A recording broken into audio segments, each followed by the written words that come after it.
With new tools rolling out constantly, even experienced HubSpot users can get stuck. That's why we're tackling the most commonly asked questions about features we're asked to explain the most, and breaking them down in a way that makes the platform easier to navigate.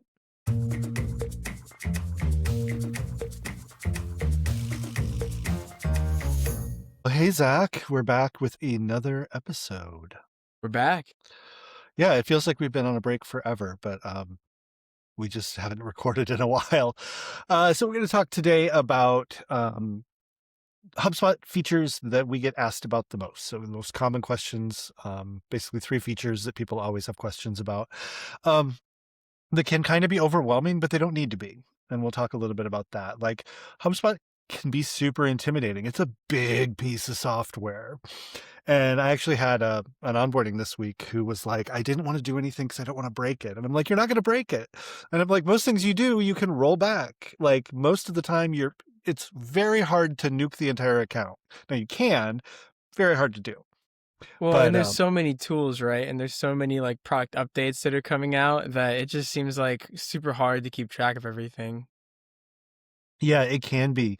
And I think that's where it can start to get overwhelming. And if you just chunk it out and look at what you need to do and how you need to approach things, it can be a whole lot easier. So we're going to unpack some of that. And look at those features we get asked about the most, break down kind of what we always have to solve for, what the benefits are, how they fit into kind of your modern marketing scheme. And our goal, ideally, when you come out of this, HubSpot will feel a little less overwhelming and a little bit easier to prioritize. Yes, exactly. So we can get into the cocktail. Yeah, grilled pineapple, strawberry, lemonade, sangria. That's a lot of words. That's 5 mhm. words. Grilled pineapple, strawberry, lemonade, sangria. So what the hell is this, Zach? So this is from Avery Cooks, who's a food blogger. She's been food blogging since 2009. She lives in Florida, which is probably why she said this is like an everyday kind of drink for her, because she lives in Florida, the temperature. But this leans into the idea that the sangria doesn't have to be heavy, syrupy, or overly sweet. It sounds super sweet, but by grilling the pineapples first, it actually caramelizes a lot of the sugars in the pineapple and adds a subtle smokiness that balances out the lemonade's acidity and sweetness and the wine's brightness. So, yeah, I thought this was a super fun one. It's getting cold here now, which I'm not really used to. I'm used to more mild winters now.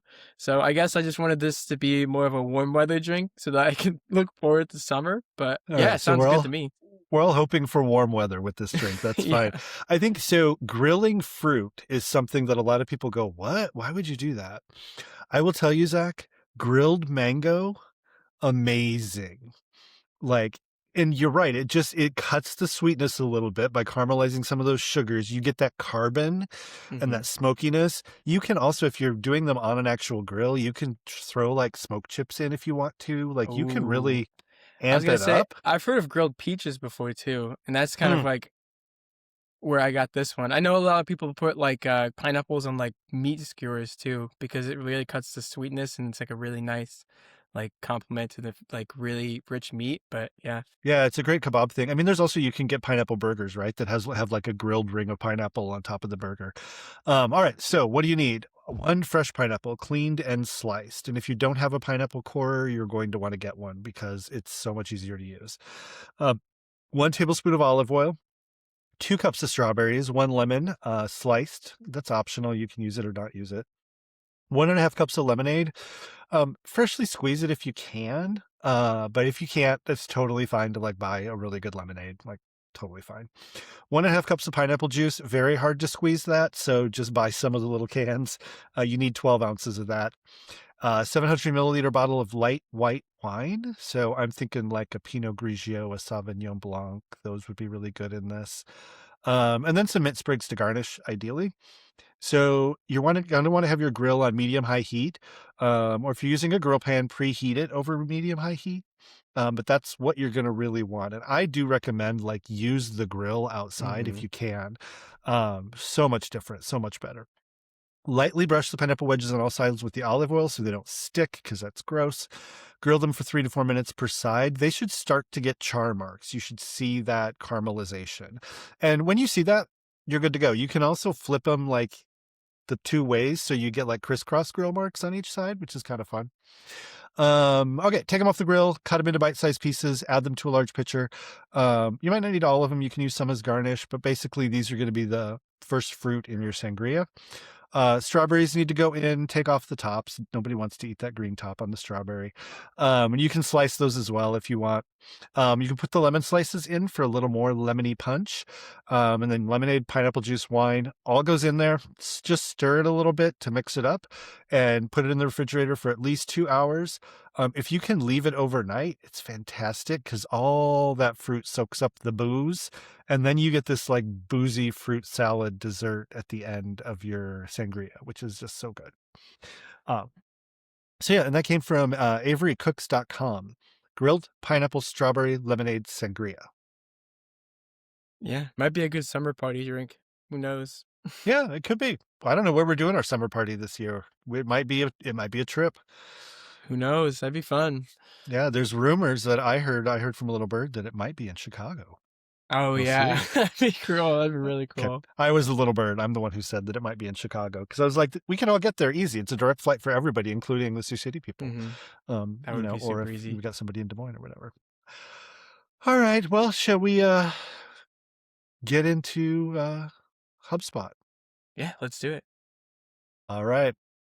Can we break for a minute because I Yeah. need.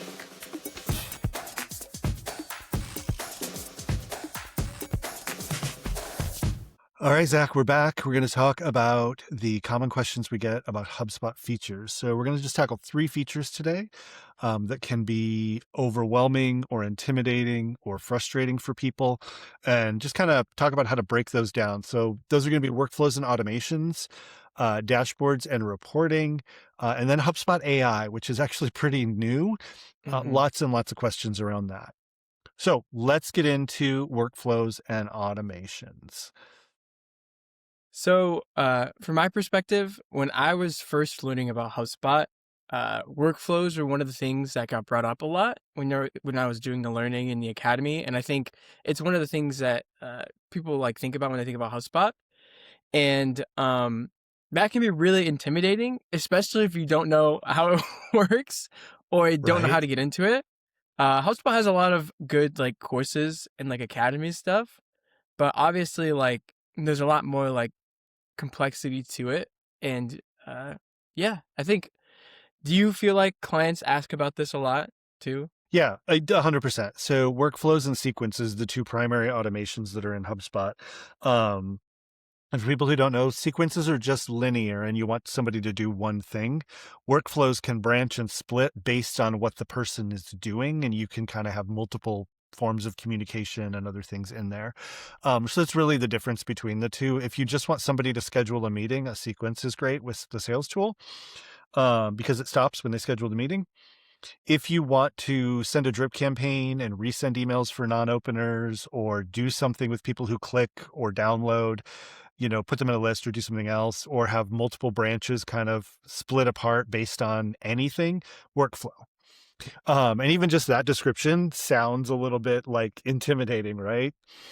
Um, so I think the thing that we started doing in the beginning is we would actually draw them out either by hand or using like Hmm. Visio, the Microsoft tool, not the, TV. Um, but so that we could kind of see where things go. Actually Anymore now. visualize it before you Yep. make it. Yep. That's a good. Yeah, and do it on paper where I can with a pencil where I can scratch on it or whatever, or do it in a computer program.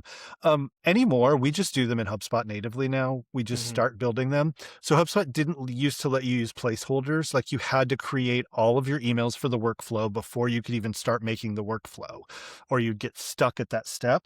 Now you can throw steps in for tasks, emails, everything, and leave them blank, and it's just a placeholder, which is really nice. So that made it so that it was much easier for us to build everything in HubSpot and then go build out the content that we needed to fill out the workflow. Hmm. Um, so I know it can feel complex, and I know a lot of people are like, oh, workflows take forever to set up. Is it worth it? Maybe. So if you've got something that is taking you a lot of time, and that can be automated, things like assigning leads, triaging service tickets, those types of things are much better handled by a workflow. And yes, you might spend, it might be 105-minute tasks that you're going to have this workflow do, but you may spend 5 hours, 6 hours building this workflow. You might spend 10 hours building the workflow. But think about over the course of the year, you're not going to have to do, 100, 1,000, 2,000 of those 5-minute Mhm. tasks. So it's really great with that. And, you know, that's where I feel like the setup is worth the payoff. If you've got something that doesn't happen on a recurring basis, probably not worth it for a workflow. I've done Yeah. them for one-offs. I do them for cleanup. So you need to reassign 10,000 contacts from person A to person B. Just do a workflow.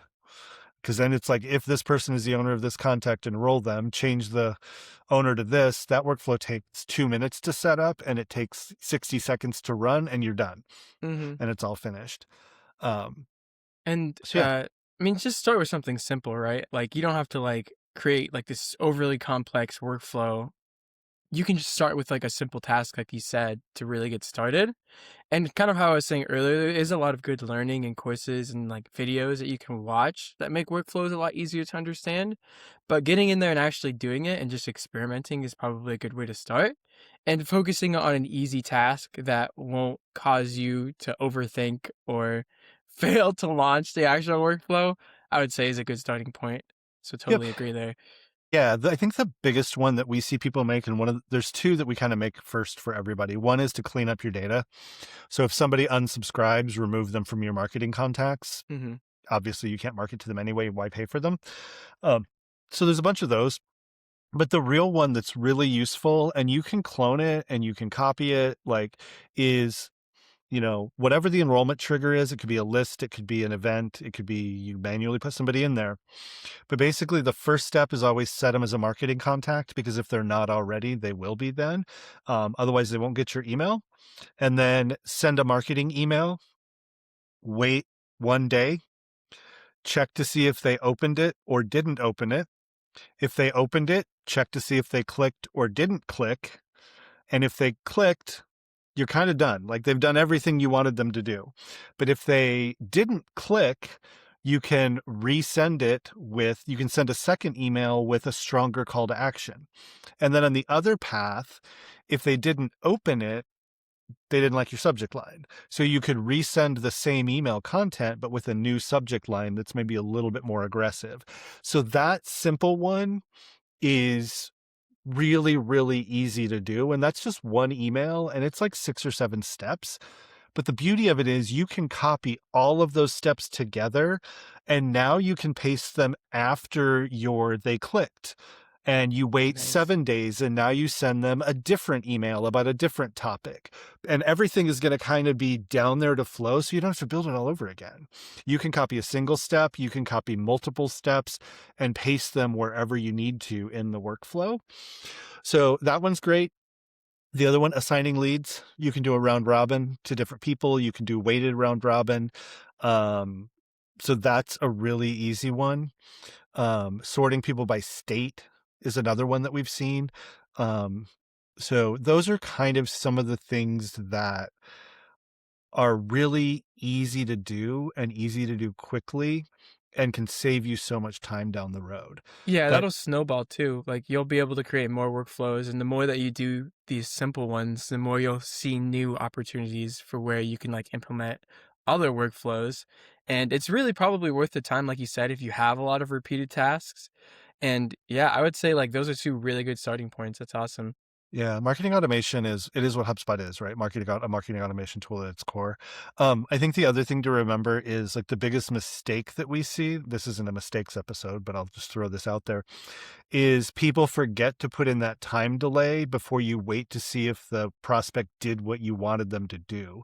So they'll do like a send email, check to see if they opened it, check to see if, and it's like that's going to happen immediately. You're going to send the email, check to see if they opened it. Well, nobody's even really received it yet. So no one's going to have opened it and they're going to move on. So you've got to have that delay before you check to see if they did the thing you want them to do. Um, Otherwise, you know, you're gonna run through like 40 emails with instantly with one shot, which you don't want to do. So it's workflows. I mean, and you can always back up. You can always redo stuff. You can run yourself through the workflow as a test. So you can actually test it and Mhm. it'll show you what would happen at each step and it skips all the delays to show you kind of where a contact would go down that path or where you would go down that path. So it's pretty easy. I mean, you just have to kind of get in there and start with small ones and then you'll get more complex. Yeah, I agree. That's awesome. Like, I think workflows are definitely worth doing, especially like I think a lot of people avoid them, like if they're really new to HubSpot and they weren't really like following along with their onboarding or stuff like that. Yeah. But it's I definitely see a something you lot of should people. look into. Yeah, I see a lot of people who just do one-off emails or they'll schedule like 20 emails. And it's like, except the way you're scheduling these, they all work together in a series, right? And you want this one to come a day after this one. So you're having to think this one's going to go out on Monday. So I'm going to schedule this one for Wednesday and this one for Friday. And it's like, if you just do it in a workflow, it's going to be so much easier. And then the nice thing is, if you're always running these campaigns where we send like 3 or 4 emails a month, like one a week, clone the workflow, pop in the new emails, you're good to go. You don't have to schedule all of those emails individually every single month, Mhm. which is insane. You're basically just creating Um, templates for yourself for the future, right? mhm. Yeah, and I recommend that with people a lot. So if you've got a workflow that's going to be used for multiple things, create it with placeholders everywhere. Don't put in any emails, don't put in any tasks, like just put in the task placeholder and the email placeholder and then label it like, master email send template, do not delete or whatever. And then when you go to do that, just you create your emails, you clone that, name it whatever that campaign is, pop your emails in, and you're done. Super easy. Yeah. Well, that's the first one. That's the first one we wanted to cover with workflows automation. I think the second one that a lot of people ask about and a lot of people are confused about are dashboards and reporting, which is funny because our last episode was why reporting and like dashboards are creating like stress for you and why they're kind of a headache. This is more about HubSpot's dashboards and reporting and properly using them. A lot of cross between this episode and the last, so highly encourage you to listen to why your reporting may be causing you stress instead of clarity. That was our last week episode, but definitely look that up. I'll probably just pop in the link. I mean, just give them the link, make it easy. Why Yeah, not? but No stress. yeah, so like I was saying, a lot of it is lots of data, but not a lot of clarity to like what the data is telling you. So you're looking at a lot of vanity metrics and also a lot of confusion on how some of the custom reporting in HubSpot works and some of the different like reports you can do and the potential there. So yeah, I kind of wanted to see what you thought about that, Rich. Yeah, I think the biggest thing with reporting, and we get this a lot, is can you just make a dashboard for me? Well, yes, but what's important to you? Can we do like, and HubSpot has standard dashboards, and that's where I always recommend people start. So if you need a marketing dashboard, there are like 2 or 3 marketing dashboards. There's a sales rep dashboard, there's a sales manager dashboard, there's an overall sales dashboard, there's a web traffic dashboard. Like you can actually go in and just create one of their stock dashboards that's going to have like 6 or 7 or 8 reports on it. So that's a great place to start because HubSpot's created those dashboard templates because those are things most HubSpot users are putting onto dashboards. Um, and so they know that those are very common things to be tracked. Now, does that mean they're things you want to track? Not necessarily. Hmm. So you can always remove a report from the dashboard. If you're like, I don't want that, remove it from the dashboard. Then you can start adding reports of other things you want. And so same thing with that. when you go into the reports section of HubSpot, there's a menu on the left that has standard reports in marketing, sales, service. I think there's website. I think there's is one of them over there as well, separate um, from marketing. And so you can start there. Open those. Those are going to be the most common things you need. So you're going to have like your sales pipeline waterfall is going to be right there. Your deal stages are going to be there, showing what and how many deals and how much money is in each deal stage at the moment. That's going to be there. Basic social reporting is going to be there. So those are the easiest ones to start with. So that's two things. And now you've never actually created anything at this point. You've just looked at what's available, matched it with what's important to you, and then popped it on a dashboard. So then the third area is when you go to create a report. We haven't even gotten into the create a report tool yet. There's another template library that has hundreds of templates. So you can pick the topic, like if you're doing marketing emails or you're doing sales calls, whatever it is, you can pick that and it's going to filter and sort these reports for you. So you can choose which ones you want. And I always say, find something that's really close to what you want, and then hit the customize button and try to modify it for what you really need. Lastly, and this is, I think, where where people get frustrated because they start here, you can go create a custom report. You've got to pick what you're reporting on. So is it primarily contacts? Is it primarily deals? Is it primarily service tickets? Then you've got to pick the other information you want on that report. I want marketing emails. I want social opens. I want ad data.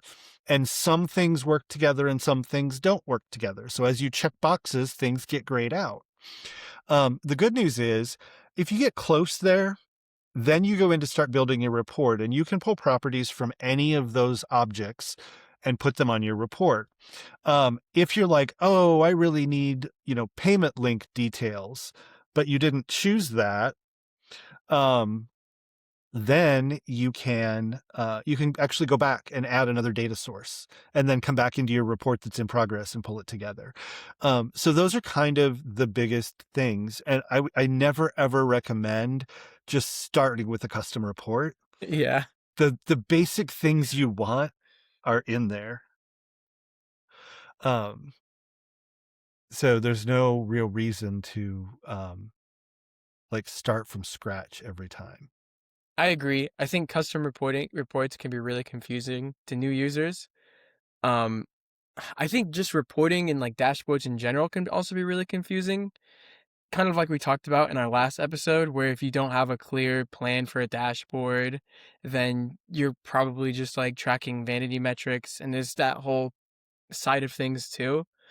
Um, Templates, HubSpot has a lot of templates, like you said. I think using what they have as a starting point and customizing, like you said, is probably like the easiest thing to do.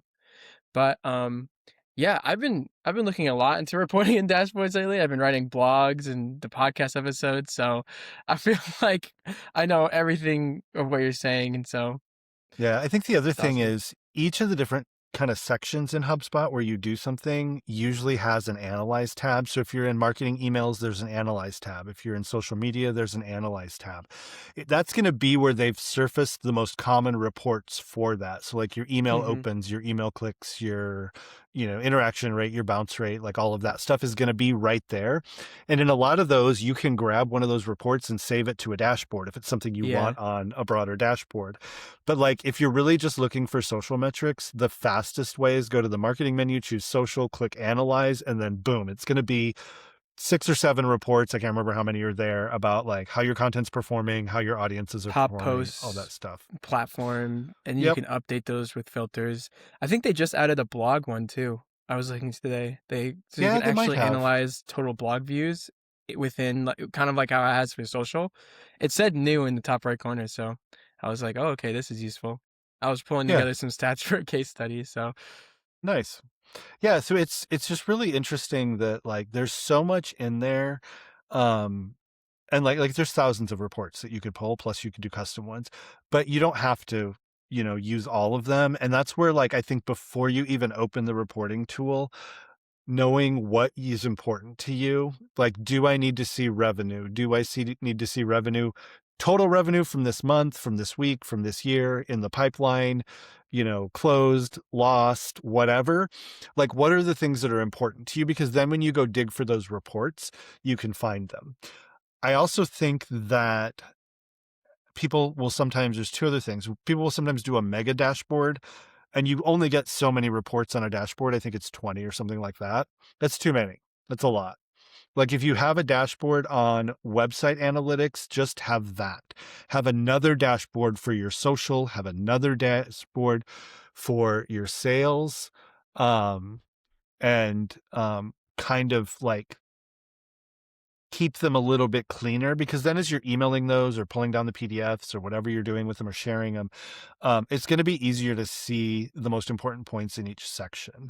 So that's super, super critical. Mhm. Um, the other thing that's, again, I guess I'm going to give one mistake that people make that they shouldn't, is a lot of people will create their own properties, which is great. And a lot of custom properties you can put in a report. However, if you create a text property and you populate it with a dollar amount, that dollar amount's just text. You're not going to be able to sum it. You're not going to be able to report on it. You're not going to be able to average it. So create the property with the right property type, like a number or a drop down or whatever it is, but also don't duplicate HubSpot's properties. We had one where somebody had duplicated the state property, because it's like state/region, I think, in HubSpot, and they'd created one that was just state. And it's like, okay, that's great, but HubSpot doesn't know that it's just a text property, or it's just a Mhm. drop-down property. They don't know that it's a state property. So it doesn't match with the back end of the system. So like, don't duplicate theirs, because they really start to screw up the stock reports and the custom reports, and they won't pull through. Especially if you're doing like a revenue property or something like that. If HubSpot has one, use theirs. Otherwise, you're going to be down a rabbit hole of custom reports, and it's going to be a nightmare. It sounds like a nightmare. All right, so we'll get on to our final one.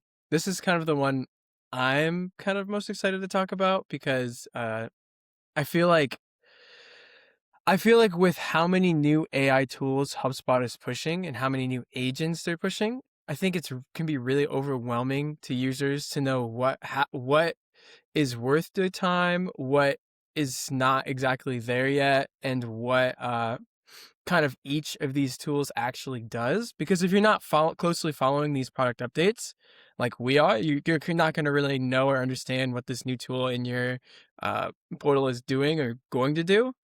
Um, but yeah, honestly, I've been doing a lot of reviews for some of these AI tools. So like, in my opinion, the best thing you can do is test it yourself to see, like, test these tools yourself to see what they do, but don't put anything live, especially if it's something that creates content from scratch without changing it. We've covered it a lot of times. AI is an accelerant, not as like a full blown like replacement. Correct.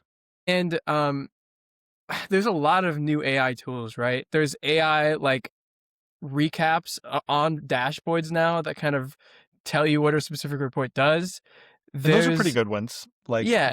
they're pretty good. And the recaps on contact records or deal records, because it's just looking and summarizing what happened on that record Yep. recently.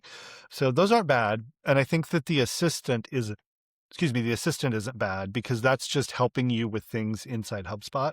Mhm.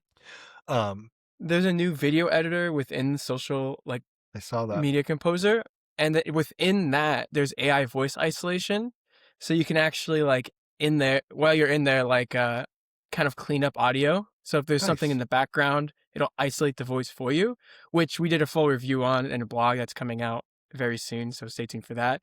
But Nice. there's a lot of stuff that's like useful and saves you time, and there's also stuff that's not exactly there yet. So it's kind of a balancing act, right?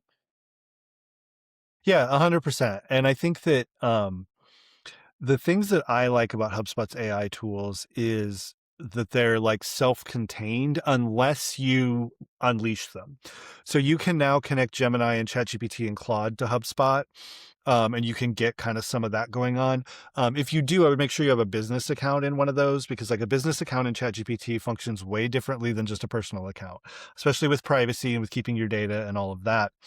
But HubSpot's native tools, they deal with the information you tell them it's okay to use. So you have to tell them it's okay to use CRM information. You can even tell them which fields are okay and which fields are not okay. You have to tell them it's okay to use your website pages or your knowledge base or a third-party website, all of that. You can also give them individual answers to things. So that's part of what I love about it. They are starting to have their HubSpot agents go out and do things on the web and come back in. So there's a new one that's in a private beta, I believe, and we got into it. I saw it like when it popped up, and I clicked, and we were in it like within 24 hours, which is great because those private betas can be rough. There's usually only 100 or so people in them, Hmm. but it actually uses website information to enhance the data on a company record or a contact record. So a good example of that is, HubSpot's enhancements don't have market share necessarily by default. It will go and look for information from NASDAQ, information from a third-party source, anything that it can find on the web to look for the market share of that company and bring it back and populate it. But even with those, you have to create the prompts and tell it what you want it to go find and where to put it when it comes back. It's not just going, and you're not just going to wake up one day and suddenly have all of this garbage data in your CRM. So I think those are really good. I think that the summarizing tools, which again, like ChatGPT, one of the best things about it is to throw a big document in there and have it summarize it for you. Hmm. Really, really great at that, and something that's hard for humans to do. Um, so those are really good. I mean, some of the other agents, like you noted, like the ones that create things like content, don't just let them post content without you looking at it. Yeah, definitely don't. You've also got the ones that can talk to your customers, right? Hmm. And those can be great and they can work really well. You have to set them up with the right data. You have to make sure you've given it a good voice, Train um, them. tone, train them, teach them. And I think the other one that I love is the knowledge base agent that can scan your help desk tickets Yeah. and look for gaps in your knowledge base. And then you looking at the answers your reps have given people, it can write you the knowledge base article for that gap. That's a great one in my mind. So I think that with AI, what I usually tell people is, what's the most important thing you want to solve? And grab that agent or that AI tool in HubSpot and work with it. So if you're paying for video cleanup right now and you just want to try that audio cleanup tool in the video, that great, do that. You know, Hmm. And there's pros and cons to some of the AI tools, like that video editor, for example. It's not going to replace. It's not fully AI powered, but it's not also not going to replace, like, if you're doing a higher quality long form video stuff, it's not going to replace that. This is more for quick fixes.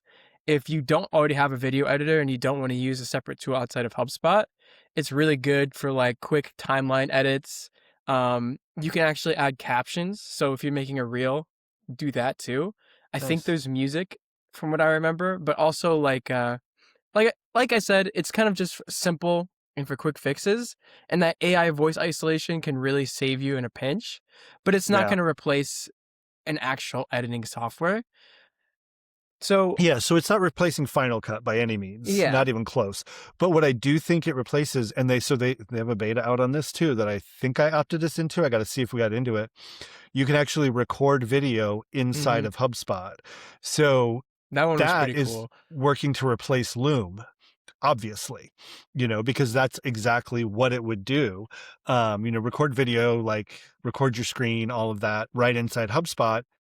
It's so funny too because I was trying to do like a screen recording the other day for a different video that we're putting out later, and I tried to use Loom, and then I realized how dumb like a free Loom account is, and like I was like, I wish I just had like a free tool. Turns out I just did it on Riverside, so Riverside Yeah, is. you can also do it. You could do it in Google Meet. That'll Mhm. work. You can do your own meeting and share.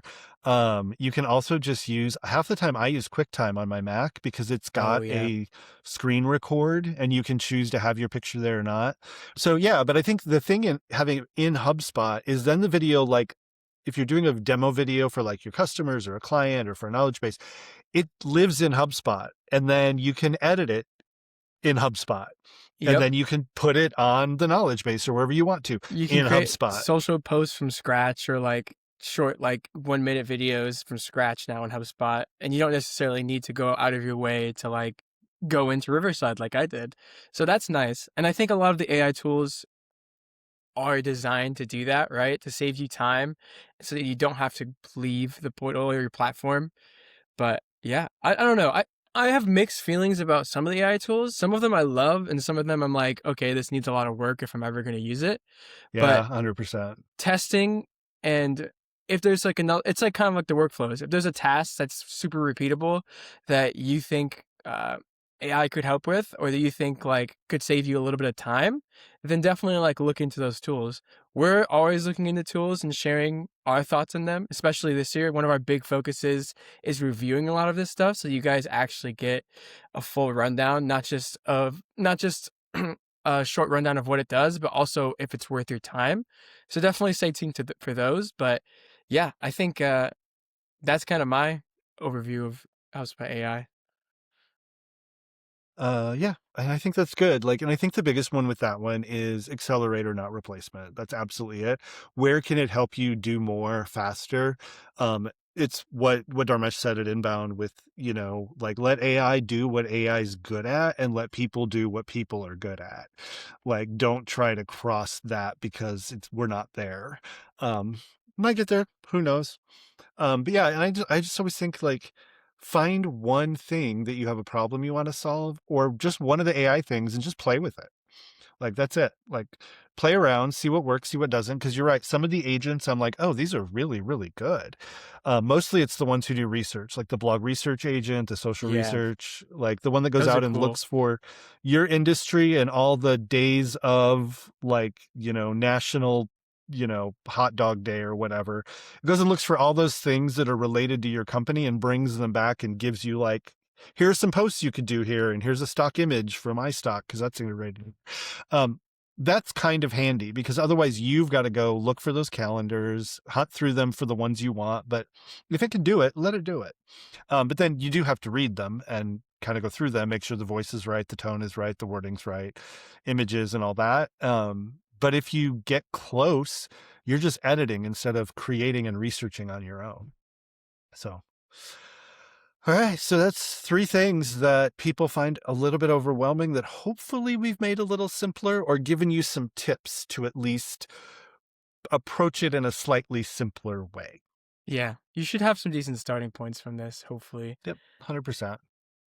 As always, you can find our agency at antidote71.com, and all of our socials are there as well.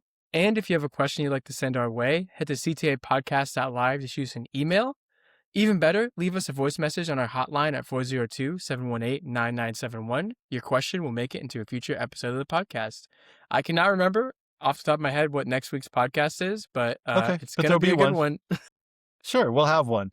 It'll be a surprise for you, me, and everybody. All right, with that, we'll peace out and see you next week. See you next week.